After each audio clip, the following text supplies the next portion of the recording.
ኢራን በአሁኑ ሰዓት በአራት ዋና ዋና ግንባሮች ላይ የተደቀነ ከፍተኛ የህልውና ስጋት ቢጋረጥባትም ይህንን ጫና ግን ወደ ረቂቅ የመከላከል ስልት እየቀየረችው እንደምትገኝ ከተለያዩ አቅጣጫዎች እየወጡ ያሉ መረጃዎች ያሳዩናል። በቅርብ ሰዓታት ውስጥ የወጡ መረጃዎች እንደሚያሳዩት ከሆነ በኢራን በማህርባድ አይሮፕላን ማረፊያ ላይ በተሰነዘረ አንድ ጥቃት የኢራን መንግስትና የእስላማዊ አብዮታዊ ዘብ ወይም IRGC ልዩ የትራንስፖርት አይሮፕላኖች መውደማቸው የአመራሩን ቀጥተኛ እንቅስቃሴና ወታደራዊ ሎጂስቲክስ እንደገታው ተሰምቷል። በሌላ በኩል ደግሞ ከወደ እንግሊዝ ያለው ታብሎይድ ጋዜጣው ዴይሊ ሚረር የአልኻሜኔ ተተኪ የሆኑት ሙጅታባ ኻሜኔ በሚስጥር ወደ ሞስኮ ተወስደው በቭላዲሚር ፑቲን ጥበቃ ስር ሆነው ህክምናቸውን እየተከታተሉ ነው የሚሉ መረጃዎች መውጣታቸው በኢራንና በሩሲያ መካከል ያለውን ጥልቅ የህልውና ጥምረት የሚያረጋግጥ ተደርጎ ተወስዷል። በሌላ በኩል ኢራን በሀገሯ ውስጥ የነበሩ ከ500 በላይ ሰላዮችን በቁጥጥር ስር መዋላቸው መንግስቷ ከፍተኛ ንቃት በተሞላበት ሁኔታ የውስጥ ደህንነቱን ለማጠናከርና ከሰላዮች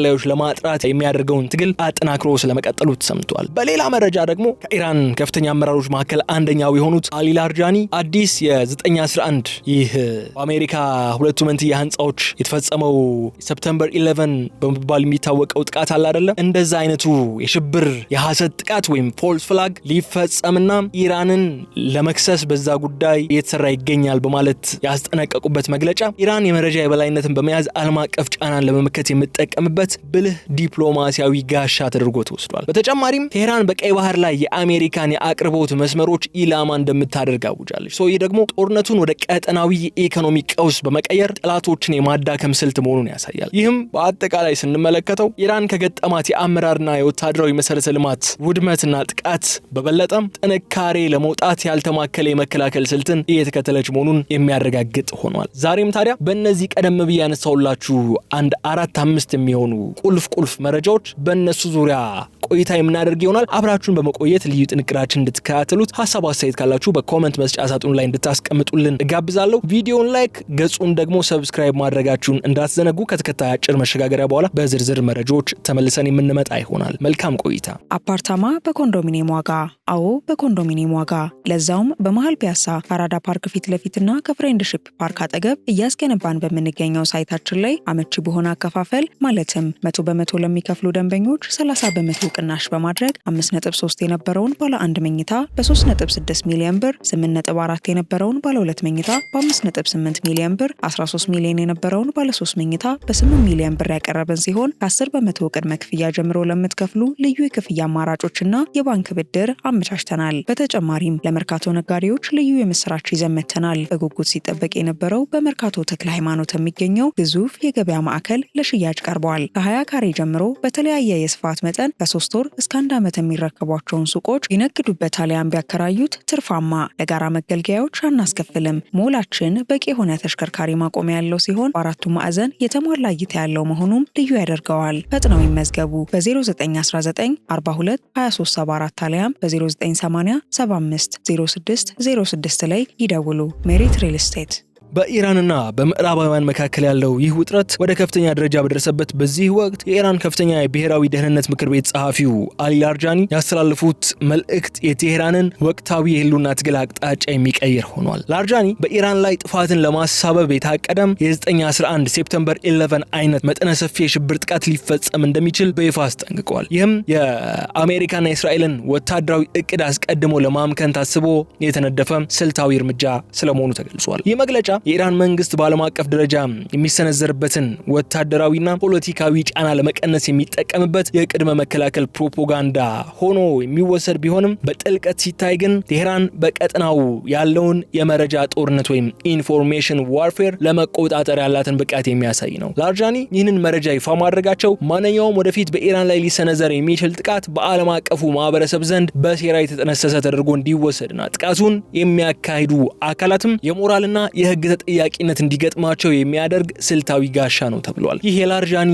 ዲፕሎማሲያዊ እንቅስቃሴ በዋነኛነት ያነጣጠረው ደግሞ በዋሽንግተንና በቴህራን መካከል ያለውን ውጥረት ወደ ስነልቦናዊ ጦርነት በመቀየር የዓለምን ህዝብ አስተያየት ለመከፋፈል ነው። ላርጃኒ በኤክስ ገጻቸው ላይ ባስተላለፉት ያመልእክት ኢራን ከአሜሪካ ህዝብ ጋር ጦርነት ውስጥ አይደለችም በማለት መጻፋቸው ደግሞ በኢራን በኩል ያለውን ሰላም ፈላጊነትና ችግሩ ያለው በአሜሪካ የፖሊሲ አውጪዎች ዘንድ መሆኑን ለማሳየት የታለመ ተደርጎ ተወስዷል። ይህ ንግግር በአሜሪካ የውስጥ ፖለቲካ ላይ ጫና የመፍጠር አቅም ያለውም ሆኖ ተወስዷል። የጦርነት ስጋት ያንዣበበባቸው የአሜሪካ ዜጎች ከኢራን ጋር ወደ ቀጥተኛ ግጭት እንዳይገቡ የሚያባብል ስነልቦናዊ ስልትም ሆኖ ይቆጠራል። ኢራን በዚህ መልኩ ራሷን ከጸባጫሪነት ነጻ አድርጋ በማቅረብ ማንኛውም ቀጣይ ወታደራዊ እርምጃ እንደ ግፍና እንደ አላስፈላጊ ትንኮሳ ተደርጎ እንዲቆጠር እየጣረች ትገኛለች። ይህም ቴህራን በዲፕሎማሲው መድረክ ላይ ያላትን ረቂቅ ብልሃትና ጠላትን በራሱ ሜዳ የመርታት ጥረት አቅም የሚያሳይ የሚያረጋግጥ ሆኗል። በተጨማሪም ይሄ ላርጃኒ የ911 ንጽጽር በራሱ ትልቅ ትርጉም ያዘለ ነው። ላርጃኒ ይህንን ታሪካዊ ክስተት በማንሳት ምዕራባውያን ለጦርነት ሰበብ የሚሆኑ ድራማዎችን የመፍጠር ልምድ እንዳላቸው ለዓለም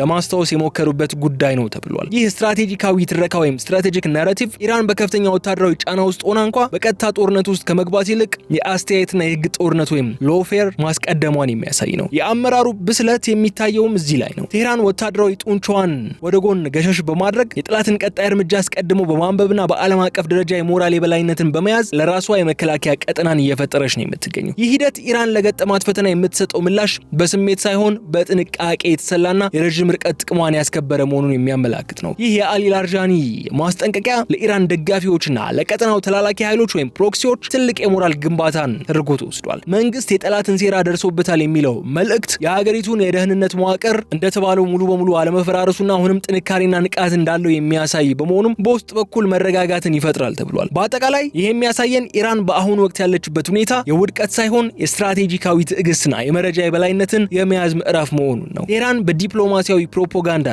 በቅድመ መከላከል ማስጠንቀቂያዎች አማካኝነት የውጭ ኃይሎች በሀገሪቱ ላይ ሊሰነዝሩ ያሰቡትን ማንኛውም ጥቃት ስኬታማነቱን አስቀድማ አዳክመዋለች። ወደ ሌላኛው ጉዳያችን ስናመራ በኢራን የተለያዩ ከተሞች ውስጥ ከ500 በላይ ግለሰቦች ለጠላት መረጃ በመስጠትና የአየር ጥቃት በማመቻቸት ወይም ወታደራዊና ፖለቲካዊ ኢላማዎች የሚገኙባቸውን ቦታዎች ወይም ኮኦርዲኔቶችን አሳልፎ በመስጠት በሚል ክስ በቁጥጥር ስር ውለዋል። በቴህራን የደህንነት መዋቅር ውስጥ የታየው መጠነ ሰፊ የእስር ዘመቻ ሆኖም ተወስዷል። የኢራኑ የፖሊስ አዛዥ አህመድ ራዛ ራዳን ይፋ ባደረጉት መረጃ መሰረት እነዚህ ግለሰቦች ለኢራን ኢንተርናሽናልና መሰል ሌላ የውጭ ሚዲያዎች እንዲሁም ለጠላት የደህንነት ተቋማት መረጃ ሲያቀብሉ የቆዩ ናቸው። ይህ እርምጃም በውጫዊ እይታ የደህንነት ክፍተትን የሚያሳይ ቢመስልም በጥልቀት ሲታይ ግን የኢራን መንግስት በሀገሪቱ ውስጥ ያለውን ማንኛውም የሰርጎ ገብነት እንቅስቃሴ የመለየትና በአጭር ጊዜ ውስጥ የማምከን ከፍተኛ ብቃት ወይም ካውንተር ኢንተለጀንስ ካፓቢሊቲ እንዳለው ማረጋገጫ ነው ማለታቸው ተሰምተዋል። ስርዓቱ በሺዎች የሚቆጠሩ ሰዎችና ዲጂታል መረጃዎችን በመተንተን በአንድ ጊዜ እንዲህ ያለ መጠነ ሰፊ ስርዓት መፈጸሙ የውስጥ ደህንነቱን ለማጥራትና ለማጠናከር ያለውን ቁርጠኝነት ያሳይም ሆኖ ተወስዷል። ይህ መጠነ ሰፊ የሰላዮች አደን በኢራን መንግስት ላይ ሊሰነዝሩ የታቀዱ ጥቃቶችን አስቀድሞ ለመከላከል የተደረገ ስልታዊ እርምጃ ነው። የታሰሩት ግለሰቦች የአየር ጥቃት መገኛዎችን ወይም ኮኦርዲኔቶችን ሲያስተላልፉ ነበር መባሉና ጠላቶች በኢራን ቁልፍ መሰረተ ልማቶች ላይ ጥቃት ለመሰንዘር የውስጥ መረጃን ለመጠቀም እያደረጉት ያለውን ጥረትም ያጋልጣል የተባለው ኢራን እነዚህን መረጃ አቀባዮች በመያዝም በጠላት እጅ የነበሩትን ወታደራዊ ኢላማዎች ዋጋ አልባ እንዲሆኑ አድርጋለች ተብሏል። ይህ የደህንነት ስኬት ጠላቶች ያላቸውን የመረጃ ምንጭ የሚያደርቅባቸው ሲሆን ወደፊትም በኢራን ውስጥ ሰላዮችን መመልመልና ማሰማራት ምን ያህል አደገኛ እንደሚሆን የሚያስተምር የስነ ልቦና ጦርነት ነው ተብሏል። ነገር ግን ይህ በእንዲህ እንዳለ ስርዓቱ ሆን ተብሎ ተቃዋሚዎቹን ለማፈስና ለማፈን የተጠቀመበት ስትራቴጂ ነውም እየተባለ ይገኛል። በዚህም ብሎ በዛ ግን ቴህራን በዚህ እርምጃዋ ቤቴን አጽድቻለሁ የሚል ጠንካራ መልእክትን ለአሜሪካና ለእስራኤል ልካለች። ከዚህ በተጨማሪ ግን ይህ ስርዓት በስርዓቱና በህዝቡ መካከል ያለውን ግንኙነት እንደገና ለመቅረጽ የሚያገለግል የፖለቲካ መሳሪያ ነው። መንግስት ከዳተኞችን ወይም ባንዳዎችን ለይቶ በማውጣት በሀገሪቱ ላይ ለሚደርሰው ማንኛውም ችግር ወይም ጥቃት ተጠያቂዎቹ እነዚህ የውስጥ ሰርጎ ገቦች ናቸው ብሎ ለህዝቡ እያስገነዘበ ይገኛል። ይህ ስልት በህዝቡ ውስጥ ብሔራዊ ስሜት እንዲቀሰቀስና ዜጎች ለሀገራቸው ደህንነት ይበልጥ ንቁ እንዲሆኑ የሚያደርግም ነው። እነዚህን ከ500 በላይ ሰዎችን በቁጥጥር ስር መዋል የሚጠይቀው የሎጂስቲክስና የቴክኖሎጂ አቅም ደግሞ የኢራን የደህንነት ተቋማት እንደ ኢታላትና አይአርጂሲ ኢንተለጀንስ የመሳሰሉ ተቋማት አሁንም በከፍተኛ ዝግጁነት እንደሚገኙና ማንኛውም የውስጥ ስጋት የመቆጣጠር ሙሉ አቅም እንዳላቸው የሚያሳይ ነው። ይህ የሰላይ አደን ዘመቻ በኢራን ላይ የሚሰነዘሩ የድብቅ ጦርነቶችን ኮቨርት ዋርፌሮችን ለመመከት የተደረገ ጥረት ወይም ስኬታማ ኦፕሬሽን ተደርጎ ሊወሰድ ይችላል።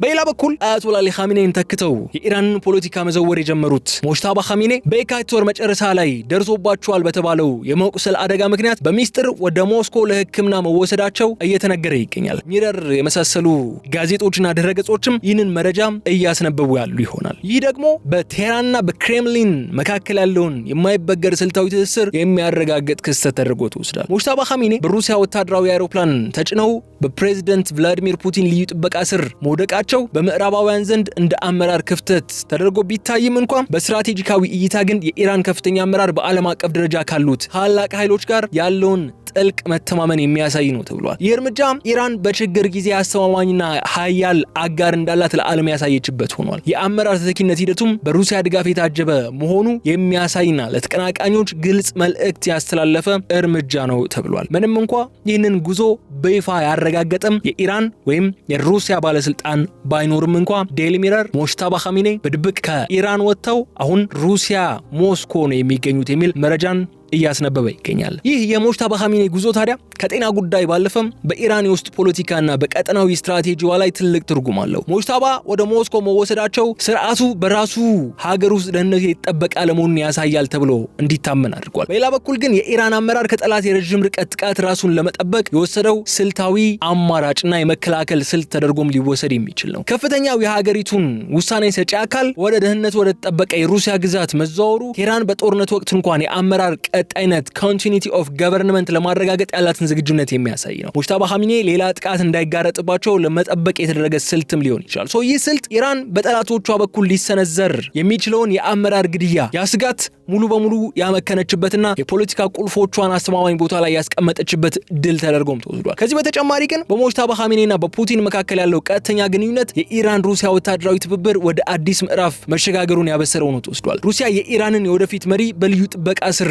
አድርጋለች መባሏ ሞስኮ ለቴህራን ሪጅም ህልውና ያላትን ቁርጠኝነት የሚያሳይ ነው። ይህ ጥምረት ለኢራን ከፍተኛ ስነ ልቦናዊ የበላይነትን የሚሰጥ ሲሆን በቴህራን ውስጥ ሊነሳ የሚችለውን የስልጣን ሽኩቻ በማርገብ ረገድም ትልቅ ሚናን የሚጫወት ነው። የወደፊቱ መሪ ከአጋር ሀገር ጋር ባለው ጥብቅ ግንኙነት ታጅቦ መገኘቱ በሀገር ውስጥ ያሉ ተቀናቃኞቹም ሆኑ የውጭ ጠላቶች ተስፋ የሚያስቆርጥና የአመራር ሽግግሩ የተረጋጋ እንዲሆን የሚያደርግ ዋስትና ነው። ሙጅተባ ኻሜኔ ወደ ሩሲያ ሄደው ከሆነ እየተባለው እንዳለው በእውነት የኢራን ስልታዊ ብልሃት ማሳያ ተደርጎ ይወሰዳል። ትራምፕ ኔታንያሁ ከወደ እስራኤልና ከወደ አሜሪካ የሚወጡ መረጃዎች ሙጅተባ ኻሜኔን ለመግደል አሜሪካና እስራኤል ሌት ተቀን እየሰሩ መሆኑ ነው። ሙጅተባን ጨምሮ ሌሎች የኢራን አመራሮችን ያሉበት መገኛ ቦታ ኮኦርዲኔት አሳልፎ ለሚሰጥ አካል እስከ $10 ሚሊዮን የሚደርስ ጉርሻና ሽልማት ተዘጋጅቷል። ሙጅተባ ኻሜኔ እርግጥ ይህ መረጃ እውነት ሆኖ ወደ ሞስኮ አቅንተው ከሆነ ለአሜሪካና ለእስራኤል ትልቅ ራስ ምታት የሚሆን ጉዳይ ይሆናል ማለት ነው። ወደ ሌላኛው ጉዳያችን ደግሞ እናምራ። ሙጅተባ ኻሜኔ ወደ ሞስኮ አቅንተዋል በይም ቢባልበት በዚህ ሰዓት በማህርባድ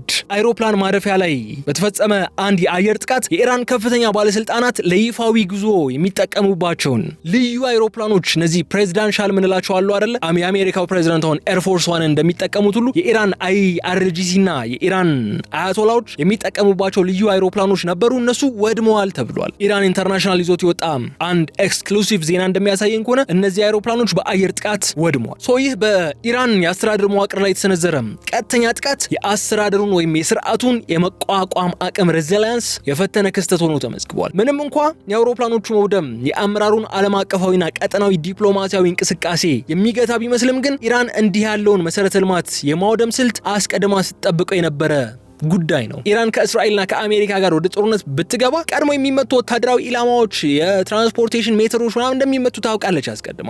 ወዲያውኑ አማራጭ የመገናኛና የትራንስፖርት ዘዴዎች ወደ መጠቀም መሸጋገሯ ትንታኔዎች ያሳያሉ። ይህ ጥቃት ኢራንን በዲፕሎማሲያዊ መድረክ ሽባ ለማድረግ የታለመ ነው። ነገር ግን በተቃራኒው አመራሩ በምስጢራዊና ደህንነታቸው በተጠበቁ የመሬት ስር መገናኛ ዘዴዎች ተጠቅሞ ሀገሪቱን የመምራት አቅም እንዳለው በተደጋጋሚ እያረጋገጠ ይገኛል። ይህ ጥቃት በኢራን ከፍተኛ ባለስልጣናት ላይ ያደረሰው አካላዊ ጉዳት አለመኖሩ የሀገሪቱ የቅድመ ማስጠንቀቂያና የጥበቃ ስርዓት ምን ያህል ውጤታማ እንደሆነም የሚያሳይ ነው ሲል ኢራን ኢንተርናሽናል ይዞት የወጣው መረጃ አሳይቷል። አውሮፕላኖች በቆሙበት መመታታቸው ደግሞ የቁሳቁስ ኪሳራን ቢያስከትልም የአመራር ሰንሰለት ወይም ቼን ኦፍ ኮማንድ ግን ሳይበጠስ መቀጠሉ የስርዓቱን መዋቅራዊ ጥንካሬ ያረጋገጠ ሆኗል። ኢራን ባለፉት 10 ዓመታት በገጠማት የማዕቀብ ናዳ ምክንያት የራሷን የውስጥ መጓጓዣና የቴክኖሎጂ አማራጮችን ስታለማን የቆየችው የልዩ አውሮፕላኖች መጥፋት ለቴህራን ዲፕሎማሲያዊ ሞት ተደርጎ የሚወሰድ አይደለም። በማህርባድ የደረሰው ጥቃትም የኢራንን የአመራር እንቅስቃሴ ለጊዜውም ቢሆን እንኳን ቢያስተጓጉል ስርዓቱን ግን ሽባ የማድረግ ዓላማው መክሸፉ ነው መረጃዎቹ የሚያሳዩት። ከዚህ ባሻገር ይህ በማህርባድ የአይሮፕላን ማረፊያ የደረሰው ጥቃት የአይአርጂሲ ትራንስፖርት አይሮፕላኖች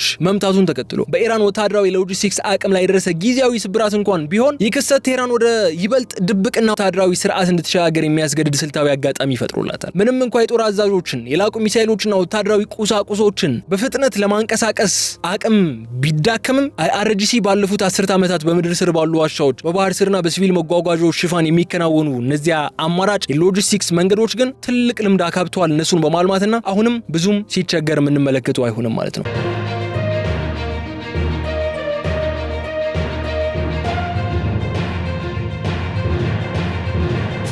ከዚህ ወጣ ብለን ጦርነቱን ወደ አካባቢያችን ወደ አፍሪካ ቀንድና ወደ ቀይ ባህር ወደሚያመጣው መረጃችን ስንሸጋገር ደግሞ ኢራን በአሜሪካው በዩኤስኤስ ጄራልድ አር ፎርድ አይሮፕላን ተሸካሚ መርከብ ላይ የምታደርገውን ዛቻ በማስፋት መርከቧን የሚረዱ የአቅርቦትና የሎጂስቲክስ ማዕከላትን የጥቃት ኢላማ ማድረጓን አውጃለች። ይህ ደግሞ የቀጠናውን የኃይል ሚዛን የሚቀይር አደገኛ ስልታዊ እርምጃ ነው። ይህ ውሳኔ ኢራን በቀጥታ ከሀያላን የጦር መርከቦች ጋር ከመጋፈጥ ይልቅ የአሜሪካን የጦር የጀርባ አጥንት የሆነውን የአቅርቦት ሰንሰለት በመበጠስ ጦርነቱን ወደ ቀጠናዊና ዓለም አቀፋዊ የኢኮኖሚ ቀውስ የመቀየር ስልቷን ነው የሚያሳየው። ኢራን በቀይ ባህር ላይ ያላትን ወታደራዊ ተጽዕኖ በመጠቀም የአሜሪካን ጦር እንቅስቃሴ ዋጋ ለማስከፈልና ዋሽንግተን በቀጠናው የምታደርገውን ጣልቃ ገብነት ዳግም እንድታጤን ለማስገደድ የወሰደችው ይህ እርምጃም የባህር ላይ ጦርነትን ወደ አዲስ ምዕራፍ አሸጋግሮታል። ይህ አዲስ የዛቻ ስልት በዋነኛነት ያነጣጠረው በአሜሪካ የባህር ላይ ሎጂስቲክስ ሲሆን ኢራን ይህንን የምታደርገው ደግሞ በዘመናዊ የጸረ መርከብ ሚሳኤሎች፣ በፍንዳታ የታጀቡ ሰው አልባ ጀልባዎችና በድብቅ የባህር ስር ፈንጂዎች ወይም ሲማይኖች አማካኝነት ነው። የሎጂስቲክስ መርከቦችና የአቅርቦት ወደቦች ኢላማ ማድረጓ ግዙፉን አይሮፕላን ተሸካሚ መርከብ ያለ ነዳጅና ያለ ጥይት ያለ ምንም የምግብ አቅርቦት በማስቀረት ስራውን እንዲያቆም የማድረግ አቅም አለው። ይህ የማድከም ጦርነት ኢራን አነስተኛ ወጪን በማውጣት በአሜሪካ ከፍተኛ ወታደራዊ በጀት ላይ ትልቅ ኪሳራ ለማድረስ ያላትን ብቃት የሚያሳይ ነው። በቀይ ባህር በኩል የሚያልፈው ዓለም አቀፍ የንግድ መስመር ለዓለም ኢኮኖሚ ወሳኝ በመሆኑ ኢራን እዚህ አካባቢ ላይ የምታደርገውን ወታደራዊ እንቅስቃሴ ዓለም አቀፍ ማህበረሰቡ በአሜሪካ ላይ ጫና እንዲያደርግ የሚገፋፋ ስልታዊ መሳሪያ ሆኖ ያገለግላታል። ከዚህ በተጨማሪ የባህር ላይ ዛቻ የኢራንን ቀጠናዊ አጋሮች እንደነ የመን ሀውቲዎች የመሳሰሉ ፕሮክሲዎች ይበልጥ የሚያጠናክርና የተቀናጀ የባህር ላይ ከበባ ለመፍጠር የሚያስችላቸው ነው። ኢራን ይህንን ዛቻ ይፋ ማድረጓ በቀጠናው ያለው የአሜሪካና የአጋሮቿ እንደ ሳውዲ አረቢያና የተባበሩት አረብ ኤምሬትስ የመሳሰሉ ሀገራት ያላቸውን ወደቦችና የሎጂስቲክስ መሰረተ ልማቶች ለአሜሪካ የጦር መርከቦች እንዳይውሉ ለማስፈራራት የታለመ ነው። ይህ አሜሪካ በቀጠናው ያላትን የሎጂስቲክስ ምቹነት የሚቀንስ ነው። ቴህራን ደግሞ የባህር ላይ የበላይነቷን ለማስመለስ ወይም በባህር ላይ ፕሬዘንስ እንዲኖራት ህልውና እንዲኖራት የምታደርገውና በዲፕሎማሲው መድረክ ላይም የመደራደሪያ ካርድ እንዲኖራት ለማድረግ የምታደርገው ጥረት ነው። የአቅርቦት ሰንሰለቱን የመቆጣጠር አቅም ኢራን በማንኛውም ጊዜ ዓለም አቀፍ ገበያን የማናጋት ጉልበት እንዳላትና ለምዕራባውያን የተላከ ግልጽ መልእክትም ነው። በቀይ ባህር ላይ የታወጀው አዲስ የጥቃት ኢላማ የኢራንን ስትራቴጂካዊ ተለዋዋጭነት ስትራቴጂክ ፍሌክሲቢሊቲ የሚያረጋግጥ ነው። ቴህራን የጠላትን ወታደራዊ ጥንካሬ በቀጥታ ከመመከት ይልቅ ደካማ ጎኑን የአቅርቦት ሰንሰለቱን በመምታት ጦርነቱን ሚዛናዊ ለማድረግ የሚያስችል ስልትን እየተከተለች ትገኛለች። ይህ እርምጃ በቀይ ባህር ላይ ያለውን ወታደራዊ ውጥረት ወደ ከፍተኛ የሚያሸጋግር ቢሆንም ለኢራን ግን የቀጠናውን የፖለቲካና የኢኮኖሚ አቅጣጫ የመወሰን ስልጣንን የሚሰጥ ታላቅ እድል ተደርጎ ሊወሰድ ነው የሚችለው። የኢራን መንግስት በታሪኩ አይቶት የማያውቀው አሁን የገባበት ከፍተኛ ጫና ስርዓቱ ይህንን ፈተና ወደ አዲስ የጥንካሬ ምዕራፍ ለመቀየር እንዲጥር አድርጎታል። በአመራር፣ በወታደራዊ ሎጂስቲክስ፣ በውስጥ ደህንነትና በባህር ኃይል ግንባሮች ላይ የተቃጡበት ጥቃቶች ቴህራንን ሽባ ለማድረግ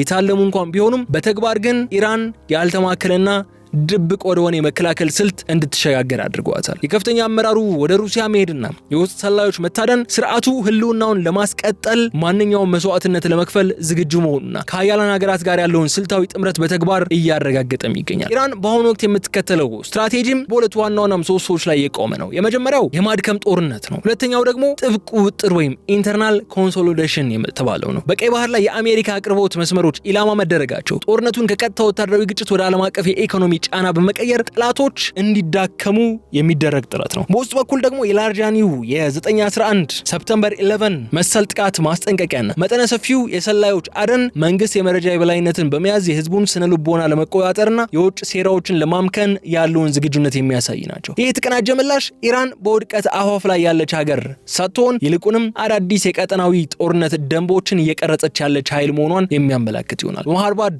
የደረሰው የቁሳቁስና የአይሮፕላኖች ውድመት የአይአርጂሲ ሎጂስቲክስ መመታት በረጅም ጊዜ እይታ የኢራንን ወታደራዊ ተጽዕኖ እንዲቀንስ ሊያደርግ ይችላል። ግን ቴህራን ይበልጥ ውጤታማ የሆኑና በቀላሉ የማይመቱ ሰው አልባ ቴክኖሎጂዎችን፣ ድብቅ የትራንስፖርት መስመሮችን እንድታለማ የሚገፋፋት ይሆናል።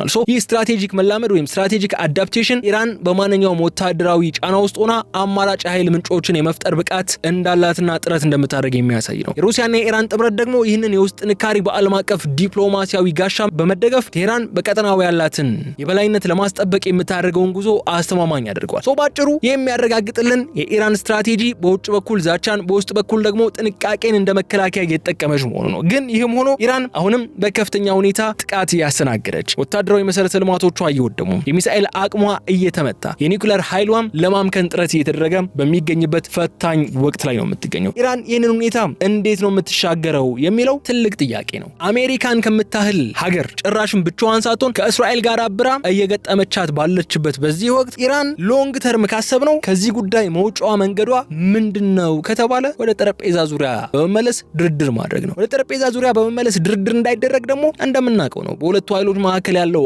አለመተማመን ያ እንዲሆን የሚፈቅድ አይደለም። አሁን ኢራን ለመነጋገር ብላ እንኳን ወደ ጠረጴዛ ዙሪያ ብትመለስ አሜሪካና እስራኤል ኢራን እነሱን ለማጥቃት የማትችልበት ደረጃ ላይ ካልደረሰች በፍጹም በሰላማዊ መንገድ በንግግሮች ጉዳዩ ሊቋጭ የሚችልበት መንገድ እጅግ ጠባብ ሆኗል። አሁን ከኒውክሌር ባሻገር እስራኤል ኢራን ተኩሳ ልትደርስባት እንዳትችል ማድረግ ትፈልጋለች። ባጭሩ ከኢራን እስራኤል የሚደርሱ ሚሳኤሎች በኢራን ምድር እንዲኖሩ እስራኤል አትፈልግም። ስለዚህ እጅግ አዳጋች የሆኑ ንግግሮች ነው ሊደረጉ የሚችሉት፣ ንግግር ቢጀመር እንኳን ማለት ነው። እስካሁን ድረስ ግን ምንም አይነት የንግግር መንገድ እየታየ አይደለም። ጦርነቱ ተባብሶ ቀጥሎ 17ኛ ቀኑን ይዟል። አሜሪካና እስራኤል በኢራን ላይ የሚፈጽሙት ጥቃት አፋፍመው ቀጥሏል። ኢራንም በየቀኑ አዳዲስ መሳሪያዎችን እያወጣች መተኮሷን ቀጥላለች። አሁንም ጦርነቱ እንደተፋፋመ ቀጥሏል ማለት ነው። በቀጣይም ታዲያ ሌሎች ከዚህ ጦርነት ጋር በተያዙ የወጡ መረጃዎችን ይዘን በመምጣት የምናደርሳቸው ነው የሚሆነው። እስከዛ ድረስ ግን የዕለቱን ልዩ ጥንቅራችን እዚህ ላይ በመቋጨት ለመሰናበት ግድ ይለናል። አብራችሁን ስለነበራችሁ እጅግ አድርገን ነው የምናመሰግነው። በቀጣይ በሌላ ጉዳይ መልሰን እስክንገናኝ ድረስ መልካሙን ሁሉ ለእናንተ እንመኛለን። የዩቲዩብ ገጻችንን ሰብስክራይብ፣ ቪዲዮ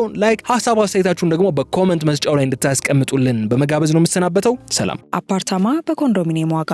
አዎ በኮንዶሚኒየም ዋጋ፣ ለዛውም በመሃል ፒያሳ ከአራዳ ፓርክ ፊት ለፊትና ከፍሬንድሺፕ ፓርክ አጠገብ እያስገነባን በምንገኘው ሳይታችን ላይ አመቺ በሆነ አከፋፈል ማለትም 100% ለሚከፍሉ ደንበኞች 30% ቅናሽ በማድረግ 5.3 የነበረውን ባለ 1 መኝታ በ3.6 ሚሊዮን ብር፣ 8.4 የነበረውን ባለ 2 መኝታ በ5.8 ሚሊዮን ብር፣ 13 ሚሊዮን የነበረውን ባለ 3 መኝታ በ8 ሚሊዮን ብር ያቀረበን ሲሆን ከ10% ቅድመ ክፍያ ጀምሮ ለምትከፍሉ ልዩ የክፍያ አማራጮችና የባንክ ብድር አመቻችተናል። በተጨማሪም ለመርካቶ ነጋዴዎች ልዩ የምስራች ይዘን መጥተናል። በጉጉት ሲጠበቅ የነበረው በመርካቶ ተክለ ሃይማኖት የሚገኘው ግዙፍ የገበያ ማዕከል ለሽያጭ ቀርበዋል። ከ20 ካሬ ጀምሮ በተለያየ የስፋት መጠን ከ3 ወር እስከ 1 ዓመት የሚረከቧቸውን ሱቆች ይነግዱበት አሊያም ቢያከራዩት ትርፋማ። ለጋራ መገልገያዎች አናስከፍልም። ሞላችን በቂ የሆነ ተሽከርካሪ ማቆሚያ ያለው ሲሆን በአራቱ ማዕዘን የተሟላ እይታ ያለው መሆኑም ልዩ ያደርገዋል። ፈጥነው ይመዝገቡ። በ0919 42 2374 አሊያም በ0980